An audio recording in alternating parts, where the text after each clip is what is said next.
Aïe aïe aïe aïe aïe aïe, ça vient de tomber. Écoutez jusqu'à la fin les nouvelles des dernières minutes. Pour te soigner, c'est l'ONU qui te soigne.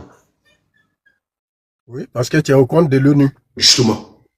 Donc quand le président nous dit que ces soldats, ils sont des soldats onusiens, et que le Mali les prend, et que l'ONU ne les défend pas, il y a problème.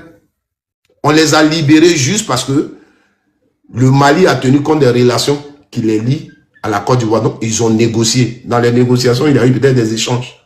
Parce que c'est une négociation. Si vous faites ça, nous aussi, on veut ça. Et puis, bon, on vous donne vos soldats. Donc, c'est de Côte d'Ivoire, Mali.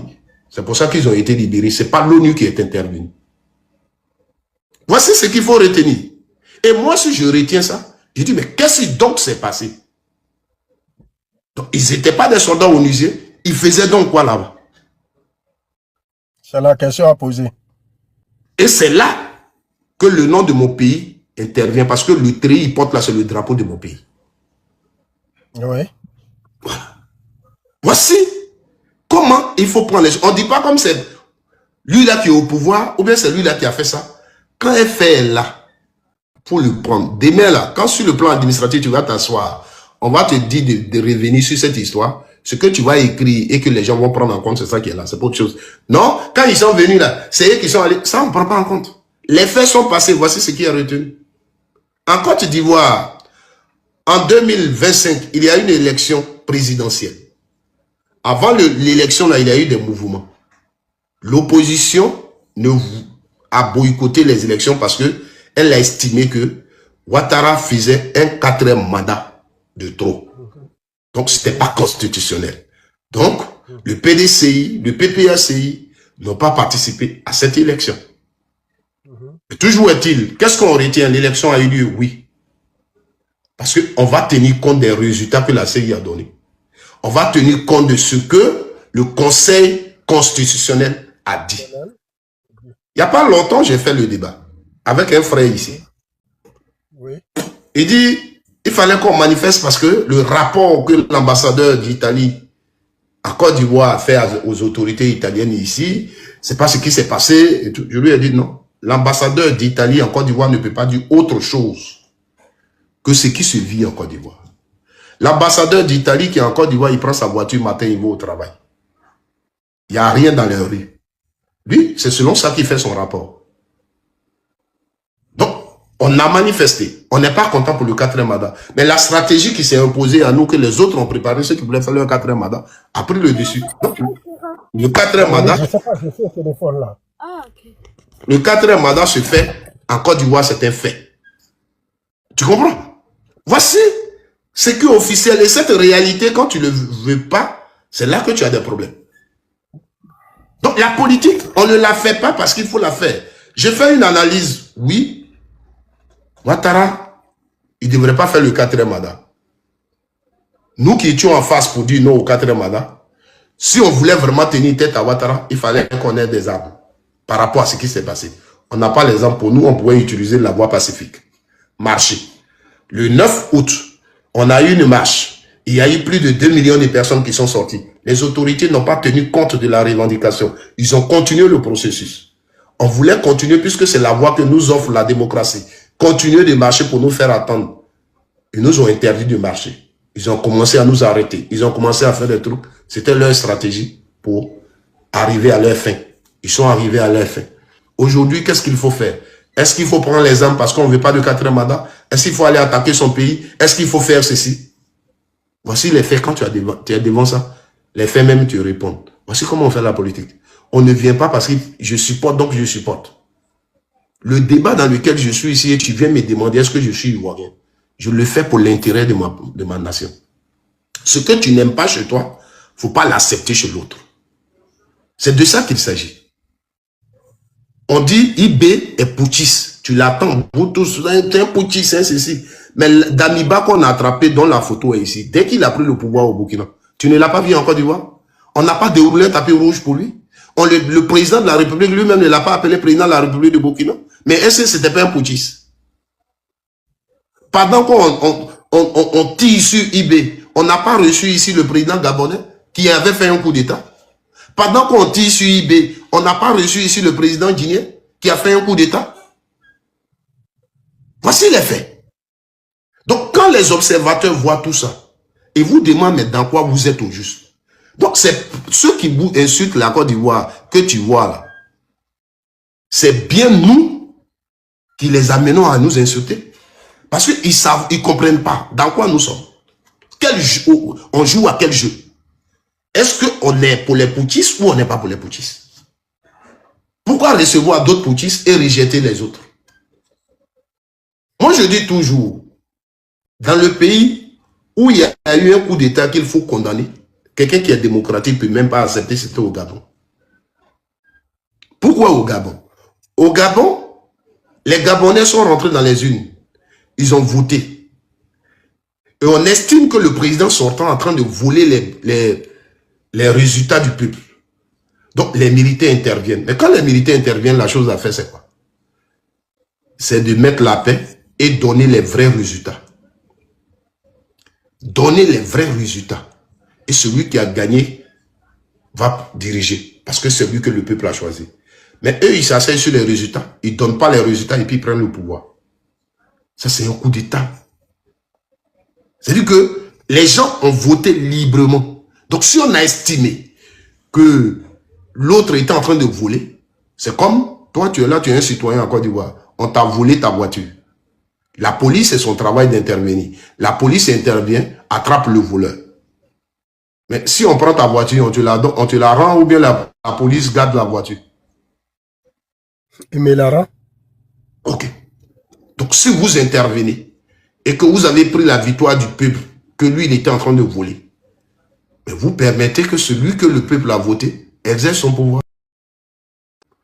Et ils sont là. C'est eux maintenant qui sont intelligents, qui vont arranger le pays, qui vont faire la constitution. Et on dit dans la constitution, pour que tu sois candidat, il faut que tu sois un civil. Un militaire n'a pas le droit d'être un civil. Qu'est-ce qu'il fait encore? Il rend sa démission, il n'est plus militaire, mais il continue d'être président. Or, au départ, ce sont les militaires qui ont fait coup d'État. Donc, dès l'instant où tu rends ta démission, tu n'es plus militaire parce que tu veux être candidat. Tu quittes aussi le poste du président. C'est un militaire qui prend. Jusqu'à ce qu'ils organisent les élections. Mais est-ce que on apprécie les choses comme ça pour les détails? Non. Ici... Mais ça en Afrique, ça ne se fait pas, ça. Ce que vous dites là en Afrique, jamais tu vas voir ça. Presque tous les militaires qui ont pris pour... C'est normal ou c'est pas normal? Mais ce n'est même pas normal. Pour un militaire même, c'est pas normal même de prendre un pouvoir. Déjà pour un militaire. Parce que déjà, toi-même, déjà tu as fait le serment de défendre le pays. Mais aujourd'hui, si tu fais un coup d'État, toi-même tu fais un coup d'État à un civil. C'est ça le problème. Oui, vas-y. Hein? Donc, le problème... Merci frère. Vraiment, je te remercie beaucoup d'avoir échangé avec toi. Je te remercie. Vraiment, si j'étais offensé, je m'excuse beaucoup. Non, vraiment, tu ne m'as pas offensé. Voilà, si c'est moi qui t'ai offensé, c'est moi qui te demande. Sinon, on m'offense jamais. Chacun dit ce qu'il sait, chacun dit ce qu'il connaît. Voilà, donc excuse-moi beaucoup, vraiment, je suis désolé si j'étais dit des trucs qui t'ont blessé. Merci et bonne journée à toi. Merci beaucoup. Merci aussi, au revoir. Bonne journée à vous. Merci. Voici, chers frères et sœurs, j'espère que le frère avec qui je viens d'échanger, ça a été chaud, mais je pense qu'il a compris. Le problème, c'est là qu'il est. Il ne s'agit pas de venir, oui, la Côte d'Ivoire, oui, mais on accuse. Pourquoi on accuse la Côte d'Ivoire? Pourquoi? Est-ce qu'on se pose la question? Les gens donnent des preuves. Des gens donnent des preuves de ce que des gens ont planifié de Dja Ibrahim Traoré, qui est aujourd'hui le président actuel du Burkina. Et c'est ce que je vous dis toujours. Le Togo dit, nous on ne peut pas être complice de ça. Tu ne peux pas être ici. Et puis tu vas faire des coups là-bas. Là, c'est fini, monsieur Damiba. Vous ne pouvez plus être ici. C'est tout. Et c'est comme ça on l'a livré. C'est son pays.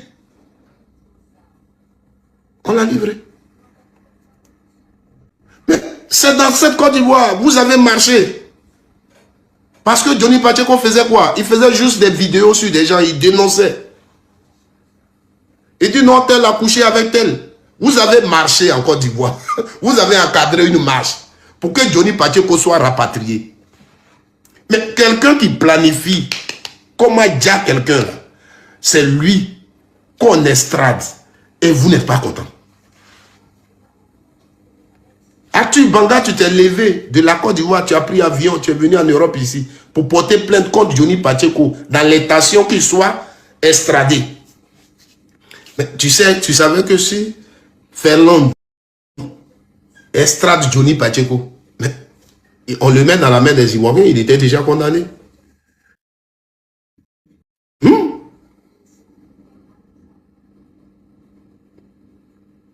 Mais vous avez fait ça ici, sous nos yeux. Pourquoi vous les mêmes, vous pouvez condamner le Togo? Moi, c'est la question.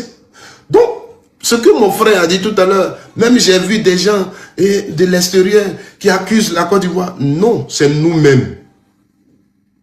Nos communicants, les gens, les intellectuels que vous envoyez sur les plateaux. Vous-même, dans vos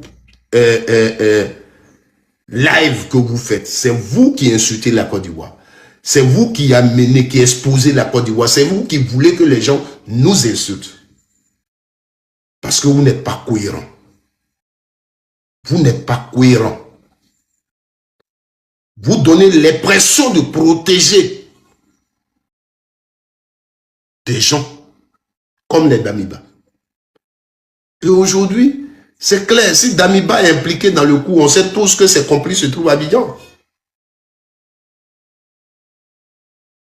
Si aujourd'hui c'est avéré, on a trouvé des objets, des ordinateurs, des portables, que Damiba est dans le coup, c'est sûr que les complices de Damiba sont à Abidjan.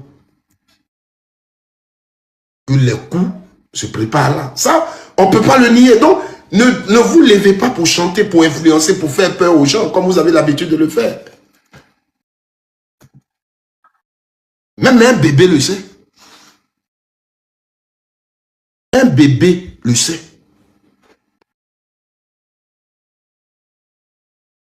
Le problème, c'est ça. Donc, à vous écouter, déjà, on sent que vous êtes en train de protéger quelque chose. Parce que le courage que le Togo a eu, vous ne pouvez pas avoir le même courage. Parce que peut-être au Togo, Damiba faisait ses coups sans que les autorités togolaises ne soient impliquées. Parce que je vous explique toujours une chose. Je vous explique toujours une chose. L'implication d'un pays, il y a deux choses. Alors, ce qui se passe au Burkina, les Ivoiriens peuvent être impliqués.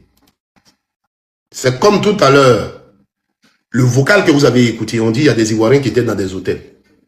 Ils peuvent être impliqués, mais à titre personnel. Je reprends. À titre personnel.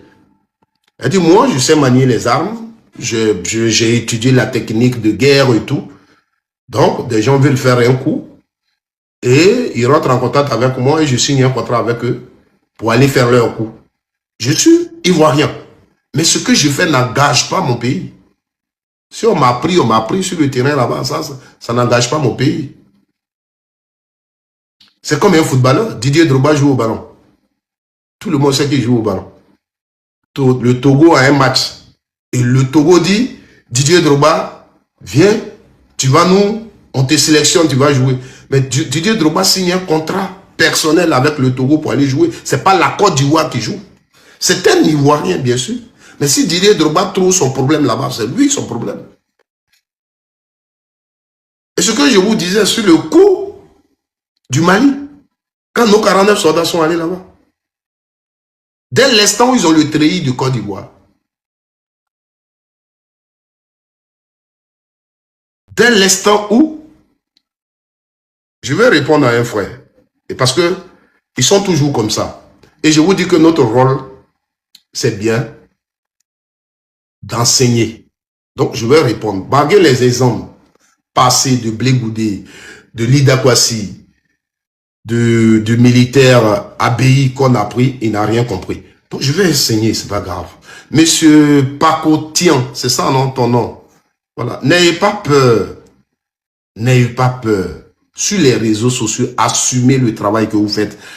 Mettez vos photos, mettez vos vrais noms. Assumez-vous. Pardonnez, n'ayez pas peur. Dès l'instant où vous participez au débat public, il faut que vous vous assumez. C'est très important. Voilà. Parce que quand tu mets Paco Tian sans photo, on ne sait pas qui.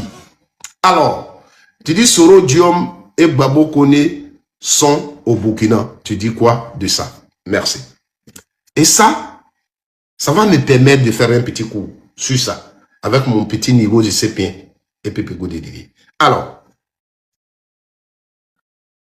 Soro Kibafori Diom était en Côte d'Ivoire président de l'Assemblée nationale, militant du RHDP.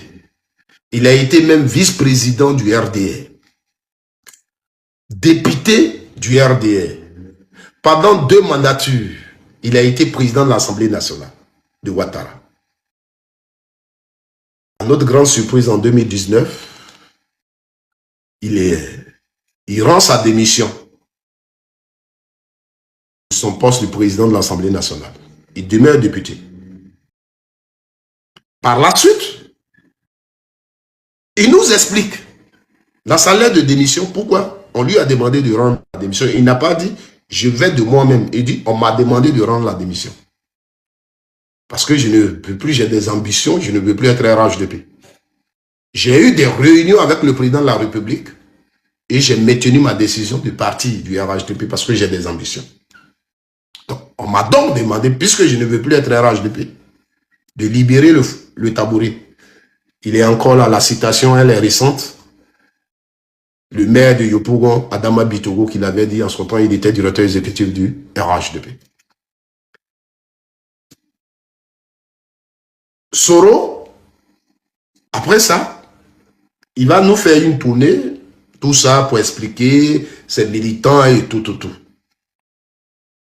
Je le dis toujours dans mes vidéos quand je parle de ça. Je suis à l'aise d'en parler parce que c'était l'actualité du moment, on suivait ça tous. Il allait faire des tournées chez lui au nord là-bas. Son dernier meeting, il explique aux Ivoiriens. Quand il finit ce meeting, il va à Abidjan pour voyager. Il partait pour 2 cérémonies. Je crois qu'il y a une cérémonie qui devait se passer au Maroc et l'autre cérémonie au Congo. La cérémonie du Congo, c'était des funérailles. Son ami, qui était le président donc du Parlement francophone, était décédé. Des pays francophones étaient décédés. Donc, il partait pour les funérailles. L'autre cérémonie, puisqu'il est décédé, il faut le remplacer. C'est lui, en tant que président de l'Assemblée nationale de Côte d'Ivoire, qui était son adjoint. Donc, à temps normal, c'est lui qui devait prendre la place. Soro, à ce meeting, il a dit, voici ce que le gouvernement ivoirien est en train de faire contre moi pour ne pas que je prenne la place. Et il a dénoncé cela. Donc, son calendrier était connu de tous. Et Soro a quitté, il est passé par les grandes portes, par l'aéroport de Côte d'Ivoire, et il a effectué son voyage qu'il avait annoncé. C'est après. Et nous attendons ici un mandat d'arrêt international. Soro a pris l'argent pour payer une maison, l'argent du contribuable pour s'acheter une maison. Soro a fait un coup d'État en 2017. Il y a les preuves et tout. Il voulait même rentrer, Soro Diom. Et comme lui-même il a expliqué, son avion étant en haut, les gens s'apprêtaient à l'arrêter.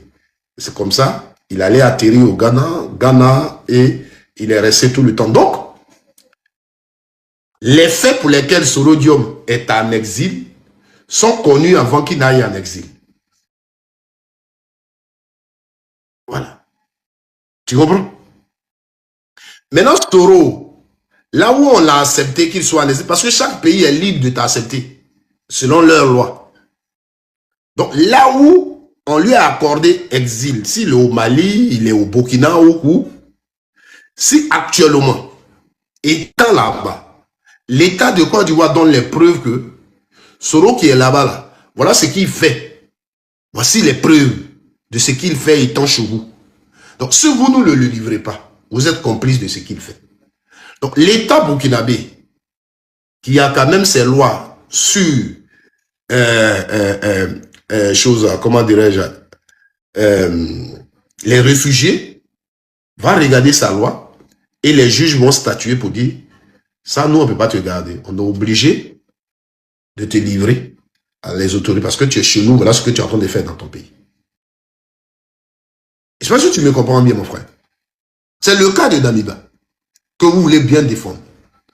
Damiba, c'est pas hier qu'il allait au Togo et puis on l'a chassé. Il est là-bas depuis, je crois, 2000 combien. Vous comprenez? Donc, si tu as les preuves que Sorodium, après ce qu'on connaît, et puis pour ça, il est en exil, il est en train de faire des nouveaux coups contre la Côte d'Ivoire actuellement, que tu as les preuves, tu vas au Burkina avec les preuves et tu vas demander.